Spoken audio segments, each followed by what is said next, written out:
自動でお風呂を沸かします。お風呂の際は自動で。Hello and welcome to another episode of No Such Thing as a Fish, a weekly podcast. This week, coming to you live from Newcastle!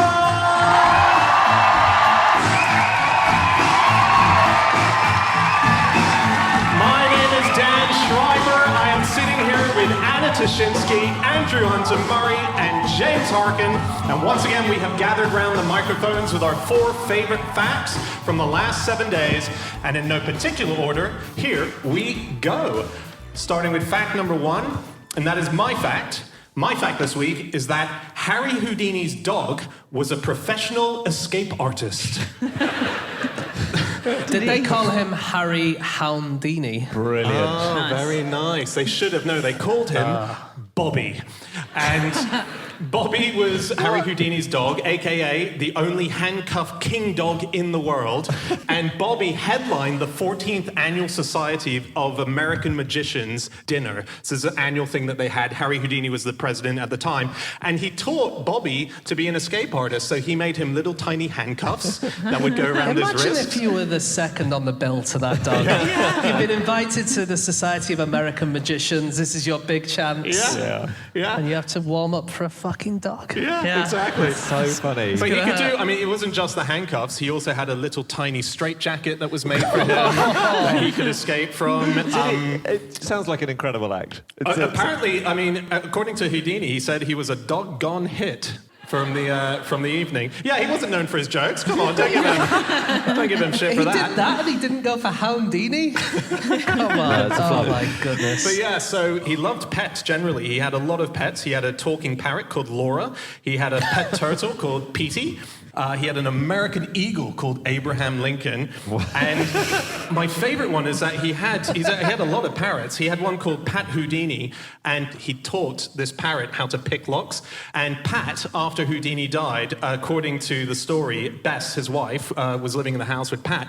Pat picked his own lock, got out of the cage, and flew away. That's and was never seen again. Disappeared. Wasn't it because of Bess that Bobby came to them in the first place? She bought Bobby from a butcher when it was the butcher's pet, and the butcher wouldn't let her give it a bone. And so I guess she thought, I really want to give this dog a bone. Desperately, I'm going to buy it so I can. Yeah. Is that true? That's the story. It's a slightly confusing story, but yeah. Dogs, magical dogs, just while we're on them, there are so many magical dogs. Have you heard of Oscar the Hypno Dog? No. Oscar the Hypno Dog was a recent performing dog. He played from 1989 to 2001. And then he had to retire for, health reasons. Apparently, his owner said he could no longer hold the penetrating stare necessary for stage hypnosis. Basically, he had these, I think it was a chocolate Labrador, and he had these incredibly melting brown eyes, beautiful. And the story was that anyone who looked at Oscar the Hypno Dog's eyes will fall into a deep trance. Okay. And he went missing at the Edinburgh Fringe in 1995. And they put up posters all over the place saying, Oscar is missing, be very careful. Do not look into his eyes. That was the Edinburgh Fringe that they put that up?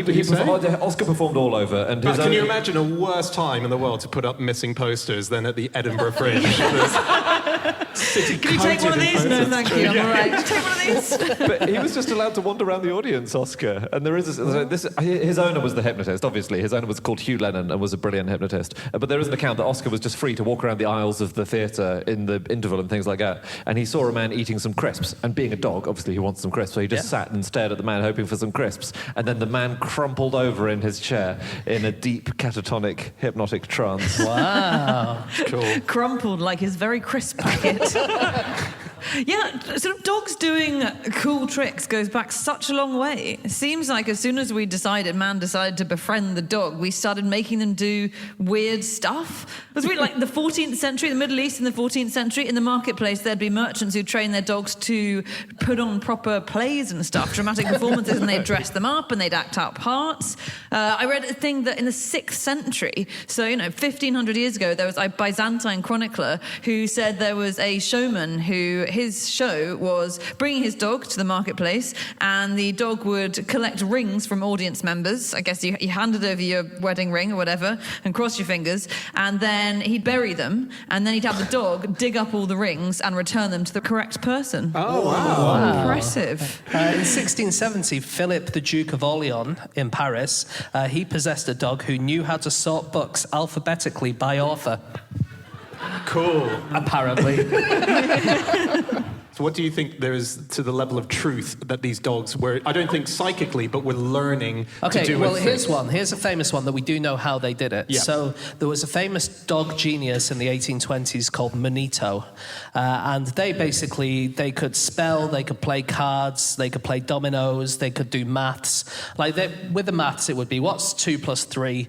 Is it 1? Is it 2? Is it 3? Is it 4? Is it 5? And when you said 5, he would go like that. Yeah. And the way that we know that he was doing it is his instructor would have in his pocket a tiny little toothpick, and he would just pling the little toothpick, go bling, bling, bling. Oh. No one in the audience could hear it, but the dog could hear it. And as soon as he heard it, he knew he would have to bark. Clever. That's very clever. Yeah. There is another thing where people think that dogs are doing this, and they're actually not, but the dogs are picking up on signals that the humans don't realise they're giving off. Yeah. So there was a thing, the Hundsprechschule Azra, which is also known as the Nazi talking dog program, which John Bonderson, friend of the show, has written about before. He wrote a book called Amazing Dogs, and they were convinced that dogs could be taught to count or talk quite well. And what were the Nazis going to do with this information? I don't know. It's such a good question. Well, because the British supposedly, lovers of dogs, famously, maybe they were going to turn them against their owners. That's absolutely true. Yeah. Well, there were lots of headlines, things like Heal Hitler or the Third Reich. And Nine? Yes! Anyway, they didn't have John Bonderson clarified that the Nazis did not have a legion of talking machine gun toting hounds. So the program was a bust. There is famously, I can't remember all of this, but there's famously a Nazi monument in London. I think there's one. Right. And it was a Nazi dog. And the dog died in London. It was like the German ambassador's dog. And they give a proper Nazi funeral, and they put a little kind of thing up, and that's the only Nazi memorial in the whole of London. Wow. And it's still there? It's still there, yeah. That's a bit weird. Well, I suppose the dog... That's why I brought it up. Are you proposing we tear it down? Maybe you're proposing we get a few more. Well, I'm just surprised in the big moment of all the statues going down that no one went, can we just lob this one in as well? Yeah, fair enough. The dog didn't know what it was doing in its defence, and Cecil Rhodes did, is all I'm saying. Fair enough. Do you know the movie Air Bud? It's a movie about a dog that becomes a basketball sensation because it can play basketball. It's a kid's film. True story, or...? It's based on, yeah. Based on, kind of, because it turned out that Bud, the dog that was hired for the movie, it wasn't CGI. Bud could play basketball. This was a stray golden retriever that in 1989 was found roaming the mountains of Yosemite. And the person who found him, and called him Buddy, he trained him in a lot of different sports. So he trained him how to catch a baseball pitch. I don't know how that's possible. He then set up a hockey net, and he showed him how to block shots coming into the net. But then he taught him how to shoot basketball. And he went on the David Letterman show, and he displayed it and how he did it. And he became quite a national star. I would like to have seen him do pole vault. Yeah, he might have done. But there was no CGI use. He was playing real basketball. He was shooting hoops. Yeah. And was LeBron James frightened for his career, or how good are we talking? LeBron James, more like. Guys, you're going to have to get on board. You knew what you were coming to. You bought the tickets. I've just got one more thing on sort of the risk to performing dogs now. Yes. Because now people are, motion capture is really good. So there is a film called The Call of the Wild, based on a book by Jack London, out last year or the year before, stars Harrison Ford, and it's about this man and his dog best friend. And they didn't use a dog for it. They used a guy called Terry, who just wore a motion capture suit. What? Terry Notary is his name. And he just would go around on all fours for the whole film, pretending to be a dog, and then they CGI'd the whole thing. Oh, wow. And oh my God. There's a scene where they're lying together, like the dog is in Harrison Ford's lap, and it's very moving. And it's just a guy called Terry. And The production photos are unbelievable. and Terry, he's a serious motion capture dude. Like, he's an Andy Serkis style guy. So he said it was about trying to be present for Ford and let him really forget that I was a human and be a dog and dissolve into it. Harrison Ford said, Terry Notary does a great tennis ball. Wow. Is there a scene in the movie, and I really hope there is, where the dog takes a poo on the grass? Because... And then Harrison Ford has to pick up Terry's poo. You can see in his face that he's not happy in that scene. He's putting the bag around. Oh, fuck, Terry! Listen, we need to move on to our next fact. It is time for fact number 2, and that is Anna. My fact this week is that in the First World War, MI5 employed 90 girl guides. They tried Boy Scouts at first, but found they couldn't be trusted. Wow. So what did they employ them to do? Well, lots of stuff. So this was Girl Guides, aged 14 to 16, and it was very shortly after the Girl Guides had been founded, and they were paid 10 shillings a week. They worked 9-hour days, and they were asked to sort of carry messages between floors, to carry messages across town, and they had to swear an oath that they would never open the messages and read what was inside them. And yeah, they tried it with boys first, with the Boy Scouts, and they'd found they were too boisterous and too mischievous. Not what you want in a spy. It's really cool. The idea of just newly formed Girl Guides going around the MI5 HQ. They were a company, because you get companies of Girl Guides. They were the special MI5 guide company, and they got quite seriously involved with the war, like back of house capacity, but they worked in the... To begin with, but then it was quite sad at the end, wasn't it? The front lines. Over the top now. Do I get a badge for this? Just throwing brownies at the enemy. Point taken. But they worked in the postal censorship office, and that was also where they dislodged Boy Scouts from the role that the Boy Scouts had there. The poor Boy Scouts, they clearly had really muffed it. But they also, this is the most amazing thing, the Girl Guides, they acted as messengers for the signing of the Treaty of Versailles. 16 of them were invited to witness the signing of the Treaty of Versailles. The leaders of Europe and 16 Girl Guides were there. I just think that's incredible. But yeah, they were very cool. But I think they were a little bit goody two-shoesy, shockingly enough, Girl Guides as they were. There was an MI5 employee who said they used to sort of be always lurking in corners, but being useful, but, just always there. You can imagine, what's this 14-year-old girl doing in my office? Well, they had to always wear their outfits, didn't they? They had to wear their hats, and they had to wear their skirt was not allowed to be more than 8 inches off the ground. And so they dressed in that. You wouldn't just see a random 14-year-old girl. You would know they were... You'd know. But apparently in their breaks, this MI5 employee said, the Girl Guide retires to her attractive little sitting room where she converses on high topics with her friends. Oh, I know, so sweet. So sweet. They were quite controversial when they first came about. Girl Guides, Girl Scouts. Were they? Yeah, they were. So initially it was just thought to be a boys' thing, and Baden-Powell had set up the Boy Scouts, and there were a few moments where, particularly in Crystal Palace in London, where a bunch of Boy Scouts got together, thousands, in order to just do a big display and say, we're here.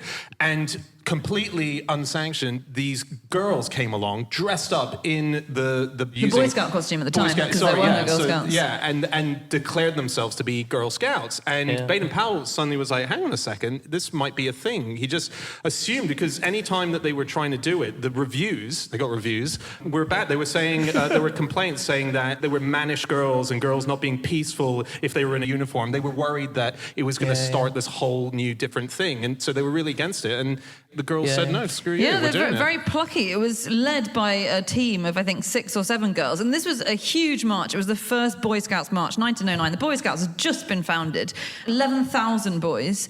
And these, apparently, 2,000 girls also turned up. And led by these 6 or 7 girls who just decided, we want to get involved with this. And pretty much went up to Baden-Powell. He went up to them and said, we want it. And to his credit, Baden-Powell was always really pro. He wrote a lot of stuff even before this saying how, girls can be just as brave as boys. Over and again, they've proved it. It's just not part of their education.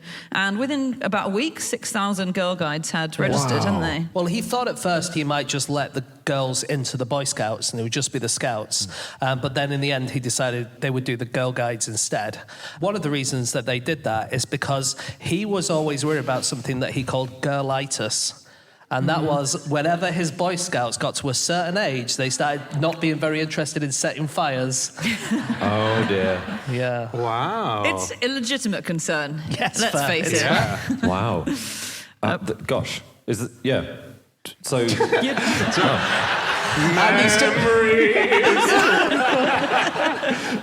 Okay, I said it. All right. Can I... Why are you drooling? Stop drooling. I'm not Put that woggle away. Can I tell you one more thing about Girl Guides Yes, in please. War? Yeah. First World War, specifically this one. They were very helpful in both World Wars, actually, the Girl Guides. And one of the things they did, along with the Boys Brigade, Scottish organisation, and the Boy Scouts, the Girl Guides did a lot of collecting of sphagnum moss during the First World Jesus. War. Christ And it's very almighty. interesting. It was used for wound dressing, as I think we may have mentioned once or twice on this podcast before. And they were the ones out there in the peat bogs, picking out the moss, collecting it, so it could be used to dress wounds. And there was even a poem about it. What good news! We don't have time for that, I don't think. We do, and we will. Mrs. A.M. Smith of the Edinburgh War Dressing Supply Organisation wrote this very brief poem, all right? The doctors and the nurses look north with eager eyes and call on us to send them the dressing that they prize. No other is its equal. In modest bulk it goes until it meets the gaping wound where the red lifeblood flows. Then spreading, swelling in its might, it checks the fatal loss and kills the germ and heals the hurt, the kindly sphagnum moss. What a poem! What a poem! Oh, dear. Pretty good. There was a concern, so it was controversial when they were formed, and lots of pushback. And one of the other reasons that they were separated is because it was thought that Boy Scouts wouldn't like the idea that girls were joining in their games, and it made them kind of effeminate and silly. And someone wrote to Baden-Powell very shortly after they were formed, saying they thought it was ridiculous, this idea that you could have Girl Scouts, given that girls aren't even allowed to run, hurry, swim, ride a bike, or raise their arms above their head. Some very strict parenting that man was enforcing. Hurry? You're not allowed to hurry? You weren't allowed to hurry as a girl, apparently, in 1909. Yeah. Raise your arms. You couldn't put your hand up in class. That's why they didn't do as well in education. Couldn't do the YMCA. No. Nightmare. Couldn't do the Mobot.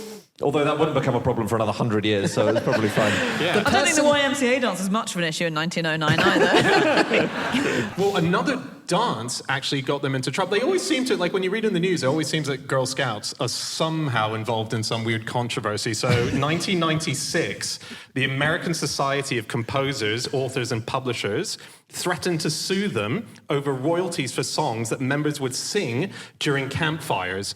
So they said to them, you're not allowed to sing our songs unless you're paying a royalty. And the idea was, the groups would have to pay $250 for public performances for the rights to songs that they wanted to sing. But what were they? They must have been singing pop songs then, right? Yeah, it was pop songs and so on. So God, was it the Rolling Stones who were complaining? Is it Paul McCartney? it was the publishing companies. And so there were cautions, there were copyright infringement penalties that they said. They said, we'll charge you $100,000 or you will get a year in prison. Like, they were really strict things. And it was a dance that stopped all of this nonsense happening because footage was shown of them on TV dancing the Macarena with no music, and there was such a backlash from the public going, don't make Girl Scouts dance the Macarena without the fucking song. And At least with the Macarena, you never have to put your hands above your head, do you? that's exactly. Ears only, Yeah, ears only. One thing that neither Boy Scouts nor Girl Guides were allowed to do in official literature was masturbate. They were given official What? books. They're not allowed to do it in literature? No, sorry. Full stop. In or out of literature. The Girl Guides guidebook said, don't masturbate, it can lead to blindness, paralysis, and loss of memory. Sorry, did it? It said in the guidebook they're not Yeah. allowed to... Really? Well, I don't think it said the word masturbate, but I think it was clear what the implication, because it was a lot of it was taken from the Boy Scouts guidebook. It was pretty much copied directly over. And Wow. yeah, I know. I don't recall ever seeing a no masturbation badge on a scout. Have you not? No. Oh, Is that a thing? You're not trying hard enough to earn it then. There was advice actually. Like the Girl Guides guidebook is funny. Reading it now, So here's a great bit of advice from it. It is said that you can tell a man's character from the way he wears his hat. If it is slightly on one side, the wearer is good-natured. If it is worn very much on one side, he is a swaggerer. If on the back of the head, he is bad at paying his debts. If worn straight on top, he is probably honest, but very dull. We need to move on to our next fact. It is time for fact number 3, and that is Andy. My fact is that there is a fictional Victorian detective who was created to be the opposite of Sherlock Holmes. In the only recent adaptation of the stories, the detective in question was played by Benedict Cumberbatch. This is the fictional detective Thorpe Hazel, and these are the Thorpe Hazel Mysteries by an author called Victor Lorenzo Whitechurch. And basically, he is a railway-based detective. He only solves crimes that involve the railways, and he only solves them through the medium of railway timetables. He's incredible. That's awesome. He's awesome.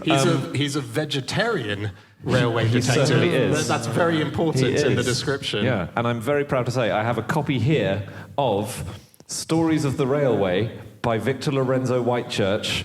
The Thorpe Hazel Mysteries are in here. Wow. And I just want to read you a brief poem about Moss from that book.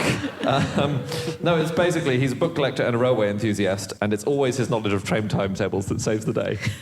So if you want to get away with something, just don't commit the crime on the railway. Just drag the victim 100 yards from the train track. Well, that's the problem. That's where Sherlock Holmes gets you, right? If you do something on the railway, this guy gets you. Everywhere else is Sherlock Holmes. They divided up the turf. Yeah. Is it like having your own spots of the city, with like drug dealers? Like this guy's fucked off when Poirot has the Orient Express crime going on. It's really charming. And the author was also a railway nut, obviously, Victor Whitechurch, and he was a vicar and basically loved railways as well. And so there were loads of vicars who were very productive around this time, maybe because they had cut down the requirement to deliver a 2-hour sermon on Sundays. Suddenly all these vicars had time on their hands. Well, the other thing about this guy, Victor Whitechurch, is he was a vicar in charge of the mission church at Willesden Junction railway station. So he was well into his trains. Yeah. But I really like the way that he wrote his stories. So, like, most people would kind of, like, think of the end of the story and then work backwards. He would get his characters, come up with a murder, describe the whole murder, and then go, right, from here I'm going to work out what happens. And he would solve the made-up murder in his head as he went along. Right. That's really cool, isn't it? You're sort of reading the murder mystery as well as writing it. Yeah, exactly. Great. Were they big at the time? As in, were they... These stories? Yeah, to the level of Conan Doyle's. They were not as big as other... We would have heard more about Thorpe Hazel, the railway detective. The book was originally... the book I've got is called Stories of the Railway. It was originally called Thrilling Stories of the Railway, and at some point, some editor just decided, we can't sell these as thrilling stories of the railway. They just don't back it up. It's false advertising. I'm sorry. The veggie thing was interesting that he made him vegetarian, and not only vegetarian but very faddy. So we've talked before a bit about how the turn of the 20th century vegetarianism started to be a bit of a thing. In one of the stories, he asked for directions to a vegetarian restaurant, which is like the proper early days of vegetarian restaurants. And then he goes there and he lunches on rice pudding and prunes. So they weren't quite up to the standards that we have today, but he was really into this weird physical fads that came with it. So in one book, Whitechurch writes, he carried vegetarianism to an extreme and was continually practicing various exercises of the strangest description, much to the bewilderment of those around. And so I was reading, there's one scene where a friend comes upon him and describes a sort of crime on the railway to him. And as the friend starts talking, Thorpe begins some exercises, and as, he's being spoken to, it's like Hazelthorpe smiled and went on whirling his arms around his head. I've just read that story. Have you? It's the story of Peter Crane's cigars, and it's not very thrilling, but it is. But it is a story. It is a story of the railway, yeah. And then what happens, Anna? Well, all I know is that he mentions a timetable, and suddenly Hazelthorpe goes, "You begin to interest me," said Hazel, stopping his whirligigs and beginning to eat his plasmon. It's mostly written in a foreign language. Plasmon was a kind of biscuit. It's what it is there's a cigar smuggling operation. We don't in have Belgium. time for Okay, this. fair enough. I really like sort of fictional detectives of this time, because lots of people were following Arthur Conan Doyle and trying to come up with like a detective with a gimmick. So there was a fictional detective called Max Carados, who I don't know if you guys came across. No. So he is blind, but despite that, he is so talented that he can read fine print by touch alone. Wow. He can also fire a pistol at targets accurately because his senses are so good. In one of the books, he can smell when someone is wearing a false moustache. That's so cool. That's really good. It's weird because the person wearing a false moustache doesn't need to be doing it in the first place if the detective's blind. That's absolutely true. There were lots of rip-offs of Sherlock Holmes at the very start. In the first 10 years or so, there was a detective called Sherwood Hoax, another Shylock Holmes, Herlock Sholmes, Sheerlock Gnomes, Curlock Combs, and Shamrock Jones. Wow. That's so good. Nice. Have you guys heard of the Detection Club? No. Oh, yeah, it's so cool. Oh, man. No. It's a British club for detective writers. So Victor Whitechurch of Thorpe Hazel fame was a member himself. Lots of people were members. Agatha Christie was the president for many years. And it has these sacred rituals that it enacts. It's really exciting. So a procession will enter, if you're joining the club for the first time. Procession will enter, led by a figure wearing a scarlet cloak and carrying Eric the Skull, okay? And you have to swear an oath to join. And then once you join, the president says to you, if you fail to remember your promises and break even one of our unwritten laws, may other writers anticipate your plots. May total strangers sue you for libel. May your pages swarm with misprints, and may your sales continually diminish. Yeah. And the rules they're strict. You know, They're the really rules strict. written down in the 20s, I think, early 30s, were your detectives shall detect crimes using their wits and not placing reliance on divine revelation, feminine intuition, mumbo-jumbo, jiggery-pokery, coincidence, or act of God. And also, you can't conceal clues from the reader. But, you know, the skull that you put your hand on, it's not Eric. They sexed it recently, and it's Erica. Oh. Yeah. Wow. Yeah. Not enough women in the club, yeah. There's a guy called Ronald Knox, who I love. He was another clerical detective author, actually, and he wrote these 10 commandments of detective fiction, which are quite fun. So one of them is not more than one secret room or passage is allowed per detective story. That's fair. And also, twin brothers and doubles generally must not appear unless we have been duly prepared for them. Wow.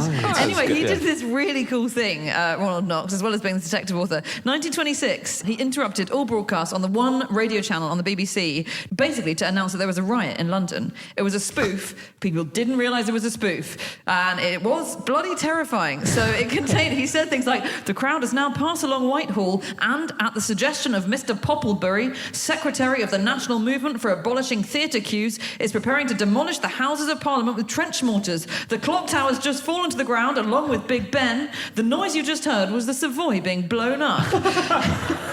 So Theophilus Gooch has been intercepted by the remnants of the crowd and is being roasted alive in Trafalgar Square as I speak. And then it was snowing, so no one could get the news for days. So the BBC just received thousands of letters saying, what's going on? Oh my God. That's so That's funny. Incredible. So good. We're going to have to move on very soon.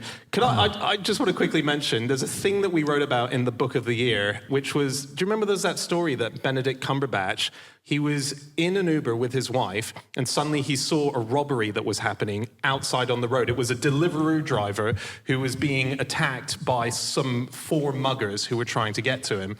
So he hopped out and he went, and sort of tried to stop it, and it worked. And Classic they got away. Sherlock move. Yeah. But so he successfully scared away these muggers and helped this Deliveroo person. But the thing is that this robbery was happening on Marylebone High Street, which is just down the road from Baker Street in London.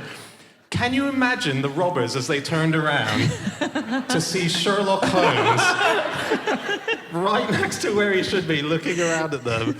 You feel honoured. You'd say you're right. thank you. That's Yeah. one thing. I was just trying to mug a Deliveroo driver. I'm not sure this is a Holmes-level crime. I was just thinking that, like, you know, this guy was all about his railway timetables. Like an Uber driver who would solve crimes would be pretty cool, wouldn't it? Yeah, that would be really cool. But is it based on the star rating that you have? Yeah. No, it how could could be. it be? No. Yeah, It could be like 3 stars. He drove a bit too fast, but he did solve the murder of my wife. So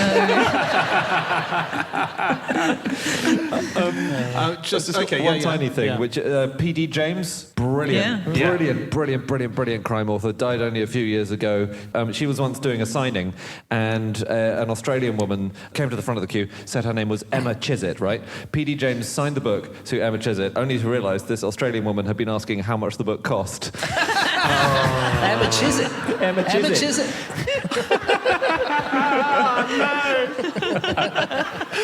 Okay, it is time for our final fact of the show, and that is James. Okay, my fact this week is that Himalayan chewing gum is made out of cheese. And there it is. Yum. Looks like sausages a little bit. Or Yeah. like ladies' fingers, maybe. Like baguettes. So in what sense is it chewing gum? It's chewing gum in the sense that it's called Himalayan chewing gum and that you chew it a lot. It's the world's hardest cheese that we know of. It's called chirpy. And because it's so hard, you put it in your mouth, and if you're like a yak farmer or something, you're just having your daily yak farm, then you put it in your mouth and you just chew it and chew it and chew it, and the saliva slowly makes it softer and softer and softer. And it's hours and hours that you chew this stuff, and eventually you can eat it. And so that's why they call it chewing gum. It sounds nice, but it does sound unbelievably tough. As in, there was a BBC journalist who tried it, and he chewed his piece for 7 minutes. 7 minutes, didn't leave a scratch on it. Yeah, it's really hard. I have had it, but I've not had the hard version. I've had the soft version. Oh, jeez. Do they ease you in on that? Basically, this stuff, they've kind of dried it out for ages and ages and ages. I think they put it in like an animal skin or something and dry it out for ages. But if you have it early on, before they do all that, it's more like cottage cheese, like Georgian cheese. And it's the national dish of Bhutan. It's called emadatsi. And that's the type that I had. And it's basically really hot chilies inside a bowl of this cheese. And it is delicious. It's one of the best things I've ever had. And they don't usually let foreigners eat it because it's too spicy. That's what they say. Oh, yeah, that's how they flatter every foreigner who walks in, isn't it? Oh, yeah, most British people can't handle this one. Very impressive. It was in Bhutan's Nando's, and they put a very nice little flag in the top of it. Did it have a lemon and a herb on it, is what I want to know. Yeah. But chirpy as well is sometimes used these days as a dog treat because it's so chewy. You can, I think even in America, I don't know if you can buy it here, but in America you can buy this cheesy dog treat that they can just keep chewing on. Right. I read a very spurious sentence about it, I thought, in one of the articles, which said, since it's rich in protein and fat, it makes a great substitute for vegetables. I don't know. That's why we're eating our greens. Can I tell you about the Fight Club for cheese? No, you can't tell us about the Fight Club for cheese. That's the whole point. Oh, yeah. Oh, shit. Damn it.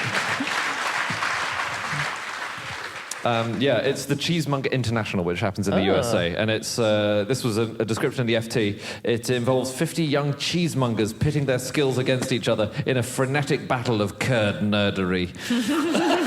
Happens in San Francisco. Does sound cool. It does sound fun, yeah. The charismatic founder, Adam Moskowitz, is called Mr. Moo and compares in a cow onesie.